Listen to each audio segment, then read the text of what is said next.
दोस्तों आप दुनिया की कोई भी कार उठाकर देख लीजिए, कितना भी स्टेबल, मजबूत और फीचर से लैस क्यों ना हो, कभी न कभी एक्सीडेंट में उससे लोगों की जान जरूर गई है। लेकिन वॉल्वो की XC90 एकमात्र ऐसी कार है जिससे आज तक कोई भी कैजुअलिटी नहीं हुई। और सिर्फ यही नहीं, वॉल्वो की हर कार ही सेफ्टी के मामले में बेस्ट माने जाते हैं। यहाँ तक कि वॉल्वो ने ही सेफ्टी बेल्ट का भी इन्वेंशन किया था, जिसे कि हम अपनी डेली लाइफ में यूज करते हैं। लेकिन इसका पेटेंट रजिस्टर्ड होने के बावजूद वॉल्वो ने पूरी दुनिया के कार मैन्युफैक्चरर्स को इस इन्वेंशन को फ्री में यूज करने की परमिशन दी, जिससे कि आज लाखों लोगों की जान बच पाई है। यहाँ तक कि इस कंपनी के कमाल के इन्वेंशंस और सेफ्टी फीचर से इंस्पायर होकर ही आज टाटा और महिंद्रा जैसे कार मेकर्स भी अपने व्हीकल्स को डिजाइन करते हैं। लेकिन आखिर ऐसा क्या हुआ कि दूसरों को इंस्पायर करने और सबसे सेफ कार बनाने वाली कंपनी वॉल्वो खुद डूब गई? आज के इस वीडियो में हम पूरी स्टोरी जानने वाले हैं।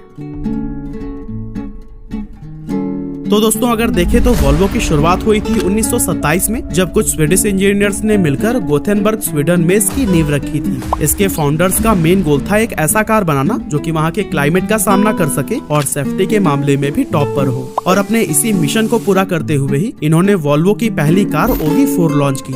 Open body 1.9 litre 4 cylinder engine वाली यह कार 28 HP प्रोड्यूस करती थी। हालांकि पहली कार होने के बावजूद ये इंस्टेंट हिट साबित हो गई, क्योंकि ड्यूरेबिलिटी, पावर, सेफ्टी और कंफर्ट हर मायनों में यह उस टाइम के हिसाब से परफेक्ट थी। साथ ही ये दुनिया की पहली ऐसी कार थी जिसमें लैमिनेटेड विंडशील्ड लगाई गई थी। एक्चुअली उस समय कार्स में लगने वाली विंडशील्ड एक्सीडेंट होने पर चकनाचूर होकर पैसेंजर्स को ही बुरी तरह घायल कर देती थी। लेकिन वॉल्वो की कार में मौजूद लेमिनेटेड विंडशील्ड में प्लास्टिक लेयर्स लगी हुई थी, जो कि टक्कर होने पर कांच को एक साथ होल्ड करके रखती ताकि वो टूटकर लोगों को घायल न करे।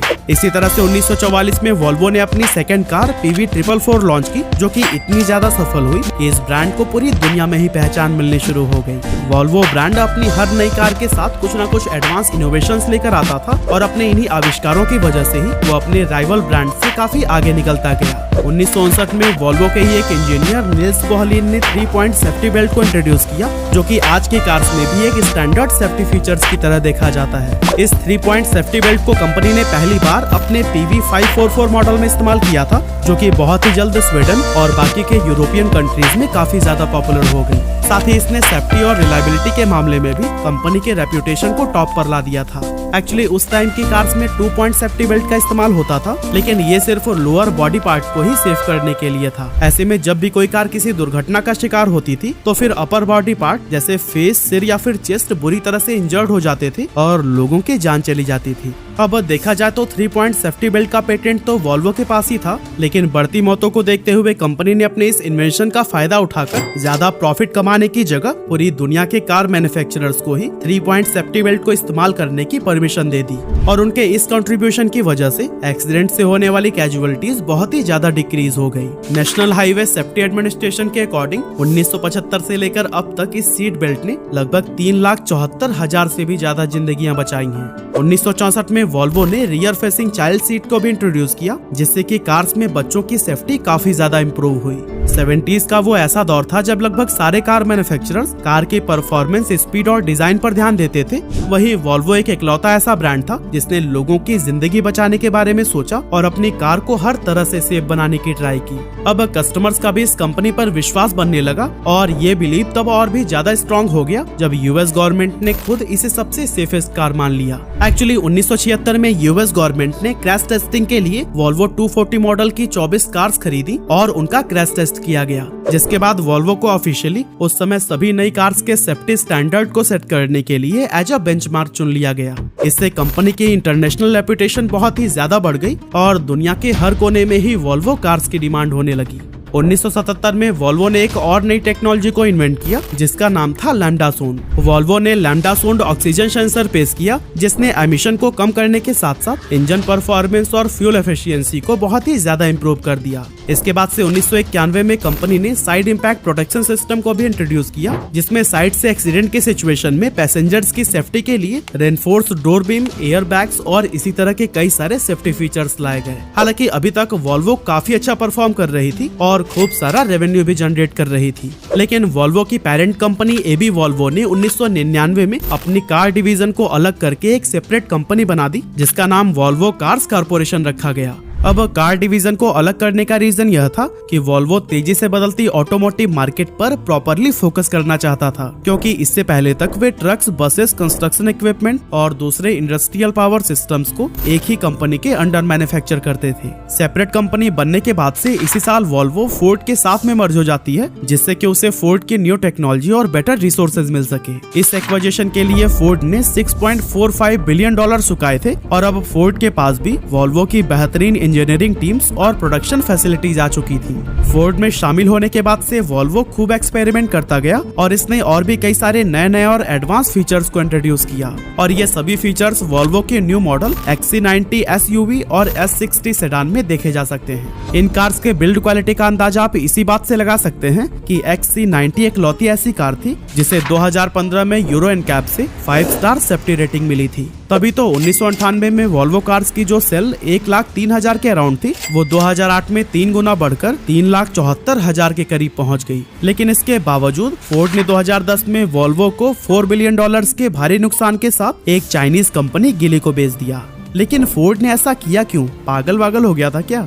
नहीं भाई, इसको बेचने का पहला रीजन था कि 2008 के आसपास फोर्ड बहुत बड़े फाइनेंशियल चैलेंजेस का सामना कर रहा था, क्योंकि ग्लोबल फाइनेंशियल क्राइसिस की वजह से कार्स की सेल्स में बहुत बड़ी गिरावट आई थी। ऐसे में कंपनी ने अपनी लागत को कम करने और फाइनेंशियल स्टेबिलिटी को इम्प्रूव करने के लिए वॉल्वो को बेचना ही सही समझा। इसके अलावा दूसरा रीजन ये था कि वॉल्वो की कार्स सीधे जर्मन ट्रायो यानी मर्सिडीज, ऑडी और BMW के साथ में कॉम्पिटिट करती थी, लेकिन जहां इन तीनों ब्रांड्स की सेल्स काफी तेजी से बढ़ती जा रही थी, वहीं वॉल्वो इनसे पीछे छूटता जा रहा था। अब जैसा कि हमने आपको पहले भी बताया कि वॉल्वो ने 2008 में 3,74,000 के करीब कार्स बेची थी, जबकि उसी सेम ईयर BMW की सेल्स थी 12 लाख कार्स की। और यहाँ वॉल्वो के कार्स भले ही पहले से थोड़ा ज्यादा बिकने लगे थे, लेकिन इस कंपनी का प्रॉफिट लगातार कम हो रहा था। 1998 में वॉल्वो ने $476 मिलियन का प्रॉफिट अर्न किया था, जबकि 3 गुना ज्यादा सेल्स के बावजूद 2008 में इसे $1.5 बिलियन का लॉस हुआ था। और कुछ इसी तरह से फोर्ड के वॉल्वो को बेचने का तीसरा रीजन था कि फोर्ड के मैनेजमेंट अपने कोर ब्रांड जैसे कि फोर्ड, लिंकन और मर्क्यू पर ज्यादा फोकस रखना चाहते थे, ताकि बदलती हुई ऑटोमोटिव मार्केट में अपनी पोजीशन को और भी ज्यादा इंप्रूव कर सके। इसीलिए फोर्ड ने अपने नॉन कोर ब्रांड्स जैसे कि वॉल्वो, जैगुआर, लैंड रोवर और एस्टन मार्टिन को भी बेच दिया। लेकिन अब सवाल ये आता है कि इतना इनोवेशन करने और मार्केट में इतनी अच्छी रेपुटेशन होने के बावजूद भी वॉल्वो आखिर जर्मन ट्रायो से पीछे कैसे रह गया? असल में दोस्तों इसकी वजह ये थी कि वॉल्वो का मेन फोकस लोगों को सेफ्टी और नई टेक्नोलॉजी प्रोवाइड करना था, वहीं जर्मन ट्रायो अपने कस्टमर्स को एक लग्जरी फील भी दे रहा था। अब जहां तक सेफ्टी की बात करें तो दुनिया भर के गवर्नमेंट्स ने एक्सीडेंट की संख्या को कम करने और ड्राइवर्स, पैसेंजर्स या पैदल चलने वालों की सेफ्टी को इम्प्रूव करने के लिए कई सारे car safety rules and regulations लाए, जिसमें seat belt, air bag, anti lock brakes, child safety seats और बैकअप कैमरा शामिल है। अब जब ये सभी सेफ्टी फीचर्स गाड़ियों के लिए मैंडेटरी कर दिए गए, तब ऐसे में वॉल्वो ने अपने सबसे बड़े और यूनिक सेलिंग पॉइंट को खो दिया। अब लोगों को सेफ्टी के लिए वॉल्वो कार्स की जरूरत नहीं थी, क्योंकि लगभग वैसी ही सेफ्टी उन्हें एक सस्ती कार में भी मिल जा रही थी। साथ ही वॉल्वो और जर्मन ट्रायो के प्राइस काफी हद तक सिमिलर थे, लेकिन जर्मन ट्रायो सेफ्टी के साथ साथ लग्जरी फील भी दे रहे थे। तो ऐसे में कस्टमर्स मर्सिडीज, ऑडी और BMW की तरफ ज्यादा अट्रैक्ट होने लगे और वॉल्वो की मार्केट पोजीशन डाउन होने लगी। लेकिन अगर आप वॉल्वो के फैन हैं तो निराश मत होइएगा, क्योंकि गुड न्यूज यह है कि वॉल्वो एक बार फिर से मार्केट में धमाकेदार कमबैक की तैयारी कर रहा है, क्योंकि गिली में शामिल होने के बाद से वॉल्वो ने अपनी ब्रांड वैल्यू को बहुत ही ज्यादा एनहेंस किया है। इसने 2013 में चाइना के अंदर अपना पहला कंप्लीट मैन्युफैक्चरिंग प्लांट एस्टेब्लिश किया, जहां वॉल्वो S60L और XC60 जैसी बेहतरीन कार्स प्रोड्यूस की गई। कंपनी ने 2013 में टोटल 4,27,840 व्हीकल्स बेचे थे, जो कि 2012 के मुकाबले 1.4% ज्यादा थे।